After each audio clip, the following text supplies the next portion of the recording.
Ja estem. Donem la benvinguda a Frederica Parisi. Mira quin programa m'esteu donant, Vinga, agafa aire, relaxa't amb esta musiqueta. No, però és que totes les setmanes igual. Ja això de trencar tòpics. Està nervioset, És que m'he deprimit, què? Entre Surt això així deprimit. i que s'acosta la Fira Valenciana de la Música... Que no puc esmorzar, agafa un sàndwich. Només el sàndwich i me calle i ja vosaltres feu les maldats que vulgueu. Val, doncs vinga, fem maldats. Frederica Parisi, bon dia. Bon dia a totes i tots. Com estàs? Abans Bé. de que vos deixar-vos fer les vostres maldats. Jo li he de preguntar també a Frederic per la seva samarreta d'avui, A veure, estira perquè això. Mira, té alguna Mengeu- cosa a mengeu veure peix amb el d'ací, tòpic dius. que pretens trencar avui o com està això? Però explica la samarreta. Mengeu peix d'ací, a veure, posa. lo de mengeu peix de sí va ser un coixinet que vaig improvisar un dia. Ah, que el vas crear tu. Sí, i l'assumpte ha agafat volada i tal, ja he creat un... També eres influencer. No, home, no, tant com... Quina barbaritat. No, home, ni en el sofà de ma casa. I el cas és que, bueno, va agafar volada per a donar a conèixer la pesca medieval i que és un tema, és un subtema, vull dir, molt poqueta gent. La gent pesca del peix medieval. són poquets però valents. A veure, jo sóc més de carn. Vols dir que avui parlarem de peix? No. Avui anem a parlar de d'àvia. D'àvia. D'àvia. Bueno, en concret anem a tractar de respondre a una pregunta. Vull dir, es dutxava la gent a l'edat mitjana? Evidentment no. Ai. Evidentment, perquè... Però quina mirada. Evidentment no. Vull dir, Quina mirada m'ha fet. No, vull dir... a veure, anem a pams. Escolta a mi. La resposta, com ha dit Ramir, és veritat. No es dutxaven cada dia perquè no tenien Sort. la tecnologia Este i tòpic les no me'l comoditats trenques. Molt que bé. tenim avui. Vull dir, no tenien una carxofa. Però anem a veure que... Xeco. A veure. Un xeco. A veure, que ho estàs inventant ahí... No, però a veure, anem a veure que exactament com i de quina manera es produïen ixe rentat, ixe dutxar-se. Però a veure, hi ha una dita. Vas més brut que un medieval. Jo he sentit Això no m'ho pots destruir, no m'ho pots destrossar en estos minuts de ràdio. O lo de aigua va, no? Això no era d'aquella època. Aigua va! Aigua Se dutxaven amb això. Jo recordo això. No, però Recorde. això eren les aigües majors i això menors. s'impregna i això després no se pot llevar. No, però això era el pipi i la caca. Clar, tu imagina això després com tu lleves, sense carxofa. A aquesta època segur que era tot molt brut i molt fosc i molt Clar que sí. fastigós. A veure, no, hi havia... Deixeu parlar a Frederic, per favor.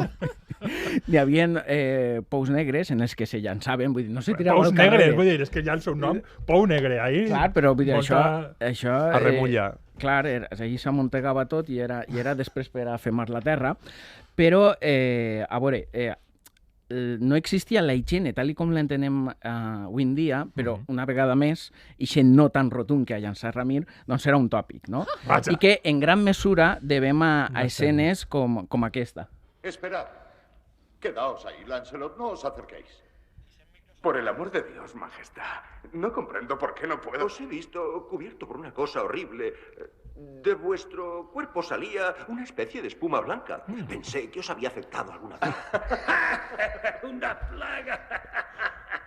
Disculpad, Majestad, pero lo que ha visto Wayne no es otra cosa que la espuma de una sustancia nueva que me dio el sabio Merlín para bañarme y afeitarme. Se trata de una fórmula de Product origen placement. natural de Japón. Se llama jabón y viene del latín sapón. Si ha de convertirse en una plaga, confío en que se extienda entre todos los que no se lavan en Inglaterra. Val, esta escena és de la pel·lícula L'espasa de Lancelot, de l'any 1963. 63, quasi res, eh? Jo no estava allí.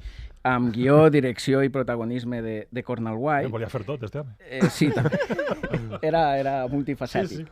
I, a veure, la veritat és que en aquell moment, de fet, la pel·lícula ja és en Technicolor, vull dir, en aquell moment el cine que representava l'edat mitjana era tot a color i llavors calia presentar-ho, no? Pues, aquest element com un element de novetat. A partir de la dècada dels 80 s'imposa una altra estètica en el cine sobre... Els 80 fa molt de mal.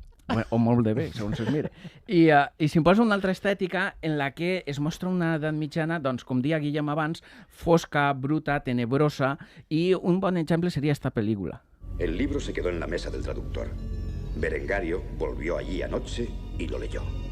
Poco después, aquejado de dolores terribles, intentó tomar un baño calmante con hojas de lima y se ahogó. Nyas. Sí. Això per Per banyar-te. rentar-se. Esta és molt més coneguda. Sí, esta la és el coneixem. nom de la Rosa. I així... Però tu has fet referència a esta, però per exemple a mi em ve al cap esta de Kevin Costner i Morgan Freeman, no? Ah. Se'n recordeu de Robin Hood, el príncipe de los ladrones? Sí. Esta també té, vull dir, també té aquest ambient, aquesta estètica fosca, no? De la que Clar, parles i tot tot això. molt brut, no? Mm. I el cas és que la societat medieval no era tan bruta, ni tan fosca, ni tan tenebrosa com aquestes pel·lícules, i Ramir ens fan creure... Con Ramir. No, Ell sí a veure, que és fos, No, poregós. m'he estudiat tots els tòpics, I ronyós. jo tinc interioritzats, però tu vens cada dia a destruir-me la personalitat. Bueno, jo no... Ja, avui no Vaig a demanar un plus, que vull- quede clar. Producció executiva, demana un plus. Per frustració. Frustració, problemes psicològics que m'està creant així Frederic cada vegada que... T'has de deconstruir. No, el cas és que, per parlar-nos més específicament del tema, avui no he vingut sol, sinó que damunt tens ajuda! Sí. És que quina barbaritat! M'he portat tot un expert que Tots contra Ramir, eh? Sí, Això és sí. un complot, jo crec. M'he portat això, un especialista en els banys medievals, que és Javier Traité, que és historiador i divulgador, i que d'ací d'unes setmanes llança el disc Olor de l'Edat El Media... disc? El llibre, perdó. És que clar, abans És que estàvem la parlant de música música i- No passa res. llança el llibre Olor de l'Edat Media, Salut e Higiene en l'Europa Medieval. Està al telèfon Javier. Bon dia, Javier. Hola, Javier, bon dia. Està olorant banys. Ah. Ahí està. Bon dia. Bon dia. Amb el meu disc de l'olor. Bon dia, Javier. Llavors, la gent se dutxava a l'edat mitjana? Bueno, lògicament, dutxar, doncs no es dutxaven, òbviament perquè no tenien els sistemes que tenim avui dia, però això no vol dir que no tinguessin intenció d'estar, doncs, bueno, mitjanament nets. Quan la gent arribava a casa després de la feina, feines que a més no eren d'oficina, diguem, d'aquestes que podem arribar doncs, una miqueta suats, però mitjanament nets, eren feines molt dures i sovint amb olors fortes, doncs la gent feia servir, per exemple, el rentat per parts, és a dir, amb aquest llibrell, amb les palanganes, que les trobem a la documentació, les trobem a la iconografia, i un drap, a la part islàmica, per exemple, amb la lufa, doncs és fregar-se, sovint amb sabó també, rentar-se doncs, pels parts, les aixelles, les mans, el rentat de mans era una cosa molt important.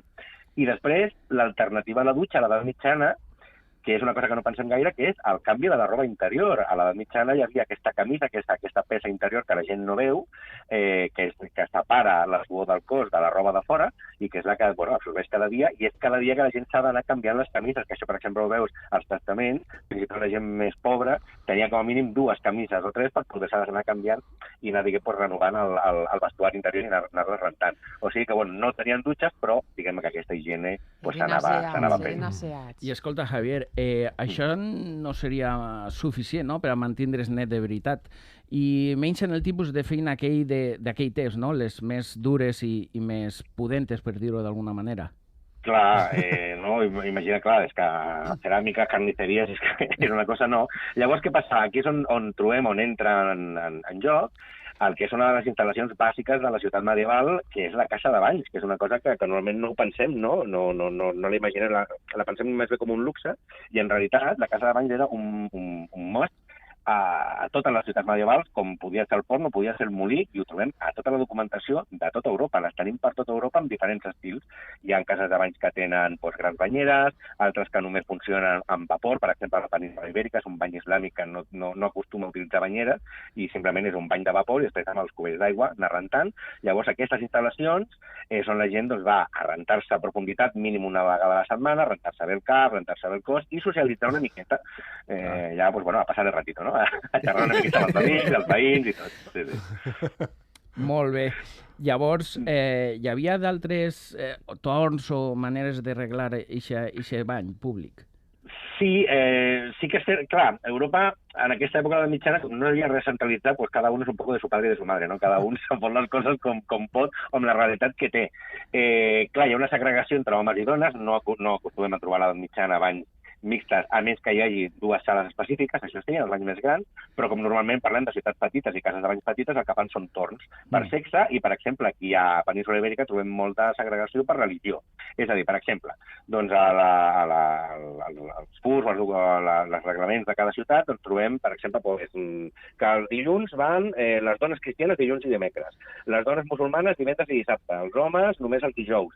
S'ho van, diguem, repartint de forma que tota la població pugui passar els dies particulars per la ciutat. I amb el temps doncs, trobem situacions que passaven, no? Per exemple, als banys de Tortosa, és molt curiós perquè trobes com al principi les dones cristianes i musulmanes anaven juntes els mateixos dies, però algun problema hi devia haver, perquè al cap de 50 anys es van segregar i hi havia dies diferents. Potser que va haver algun conflicte o algun problema, no?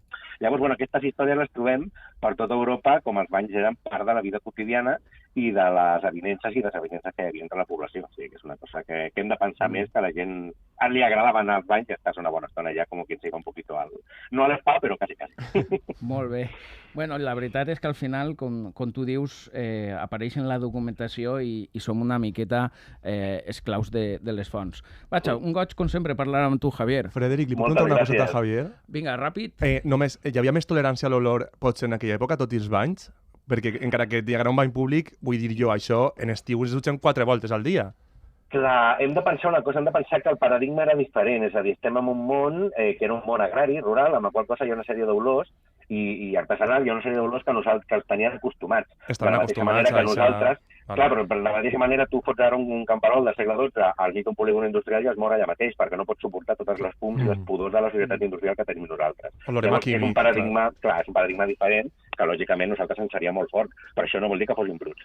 Ells feien per rentar-se i per olorar bé i es posaven desodorants fins i tot, o sigui que s'ho curraven, pobres. Molt bé, Javier, doncs ara sí, vinga, parlem. Una abraçada. Una abraçada, adéu. Moltes gràcies. Bé, Frederic, t'has buscat un aliat a Javier per a acabar amb la meva persona directament. Sí que hi havia banys a l'època medieval i a València n'hi havia? A València hi havia, i de fet, a diferència d'altres ciutats, el que podem oferir a la ciutat de València és que encara conservem uns banys coneguts com els banys de l'Almirall, que reben aquest nom perquè estaven molt a prop del Palau de l'Almirall i que, bueno, actualment el carrer on s'ubiquen rep el nom de carrer dels Banys de l'Almirall. Vull dir, és un poc cacofònic, però estan ahí. Val a dir que, tot i el seu aspecte musulmà, la seva construcció és d'inicis del segle XIV i en 1320 estaven ja en marxa. Els banys són de planta rectangular, compten amb 3 sales, com explicava el Javier, una d'aigua freda, una d'aigua tèbia i la d'aigua calenta. Del conjunt, a mi m'agrada destacar les lluernes estelades que decoren els sostres, no? Perquè te fan pensar que estàs sota els estels. I cal tindre en compte que, ho ha avançat abans també el Javier, no? Que els banys al final se feien per a guanyar diners. Llavors, a València, això depenia del rei i dels seus oficials, i per tant no podia haver un nombre excessiu, sinó que hi havia que garantir la rendibilitat del negoci. I, Frederic, la gent que com s'usa que era de Beniflà o d'algun poble, què feien? No hi havia bany a la ciutat, a la capital? Mira, tu has dit Beniflà, de segur que a Gandia hi havia, perquè... Però a Beniflà tenim el riu a tocar, baixava la gent allà al riu i ja està, home. Llavors no n'hi havia... La gent sense riu i de poble, què feien? A veure, doncs sí, hi havia banys a les principals viles i grans i mitjanes del país, no? I com diu Ramir, hi havia Gandia, hi havia Elx. En el cas de Gandia, ja que ho heu esmentat vosaltres, sí, la culpa és meva ara, saps? Hi havia tant a la vila com al Raval, de manera que els cristians anaven al de la vila i els musulmans anaven al del Raval. El que passa és que, com ha dit Ades Javier, si no hi havia en el Raval o el del Raval no estava operatiu, les dones, les musulmanes del Raval podien anar, i els homes també, podien anar al de la vila. Molt bé, i segur que en el riu Serpis també es banyarien. Bueno, sí, ja ho hem esmentat. Home, havia de poder anar a algun lloc. Clar que sí, això és practicitat, però vaja, que ens ha quedat claríssim que en l'època medieval sí que es dutxaven, es rentaven, es llevaven, una que més. siga. Val. Netets estaven. Estaven netets i feien un olor, però si voleu, dels olors parlem un altre dia. Sí, perquè així que al final del programa en l'estudi fa un poc de l'hora peixe. Chico. Haurem de regalar desodorant a tots i totes. Estàs tancant el cercle, no? No, quasi. Què vols dir en això, Guillem? Que els sàndwichs s'han de renovar. Però no eren d'avui. Sí, no sí. es dic que és Però això a partir de la segona hora Però és la culpa del sàndwich. hi ha un microclima. Vale. Ja. Tu has notat alguna cosa en entrar a l'estudi, Frederic? Veritat que no? No, Que fem no. bona oloreta. Ens dutxem i ens posem Jo desodorant. el que volia preguntar és si n'hi ha figatells. Sàndwich de figatell. Segur que sí. Jo crec que sí. La pròxima setmana, Guillem, n'has de portar. Entre pans, sí. Ai, A la que Safor bo. molts. Amb mostassa i mel, això. Què esmorzaràs avui? Me calle. Frederic? Avui esmorzaré renyons amb Oh. fetge Oh. i ceba fregideta. Ja està bé, que ja està bé. Això és molt medieval també, no? Calleu, Sí, perquè necessite donar pas a Ramir, que ha preparat una cançó. La setmana passada ens va portar una cançoneta de Medieval Jazz Sí. Quartet i que ens ha preparat per avui, per Doncs acomiadar mira, a Frederic. una recomanació de música medieval, que és un àmbit prou treballat al País Valencià. Fins i tot tenim un centre internacional de la música medieval, que és un projecte de referència en l'estudi de la matèria, i també se'n fan concerts al monestir de Santa Maria de la Valldigna, i us vull recomanar el pròxim, que serà el 2 de desembre, a partir de les 7 de la vesprada, amb la presència de la formació austríaca Ensemble Unicorn. Un dels discos d'este grup es va centrar en la música del segle XIV i en la música de ball, que ballaven en aquella època. I escoltem una peça que Ensemble Unicorn va titular com Troto. Frederic ja té l'entrada. Jo m'imagino que ells tocant. Ell se'n va de rir. Eixa melodia no es tocava a l'edat mitjana. Bueno, val a dir que...